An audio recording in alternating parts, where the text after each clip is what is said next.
Isang napakagandang hapon po sa ating lahat mga kapwa ko ka-farmers. So ngayong hapon, ito na po ang update sa ating talong na 40 days kung saan may marami na tayong mga bulaklak na makikita at maliliit na mga bunga sa ating 40 days. So kung tingnan nyo mga ka-farmers no, sa aking real short video, nung nalasa si Bagyong Karina, nadapa po ito lahat, walang isang nakatayo, kawawa po ang tanim ko. Kaya nga sabi ko sa caption ko, laban lang, kasi kasali na lahat yung mga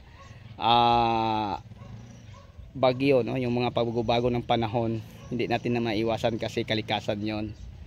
So ito na po ang recovery natin sa ating talong na ang variety ay Calixto F1, na palagi kong binabanggit sa aking mga short video na ginagawa at ina-upload. So kung gusto nyo maging ganito yung tanim nyo, pakicheck lang po no sa ibang mga video, kasi marami na po tayong mga ginagawang tips no, kasi mga nasa 2 taon na po tayong nag-a-upload sa YouTube. Huminto lang tayo pag walang signal. May nakahinto ako 1 buwan kasi pag mag-upload ako ng video 1 araw hindi pa matatapos dahil sa sobrang hina ang signal. Then yung nakarang araw hindi tayo nakapag-upload kasi yung cellphone ko nasira sa bagyo, nabasa. Akala ko okay lang. Yung nag-charge ako para makasali ako sa webinar meeting namin ay bigla lang nag-block at hindi na mai-open. Kaya nga bumili ako ng bagong cellphone. Ito po ang nabili kong bagong cellphone ngayon.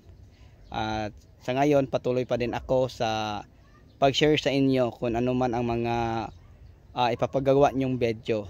So yung iba nang hingi ng update sa talong, so ito na 40 days na may mga malilit na bunga at saka maraming bulaklak ang ating tanim na talong.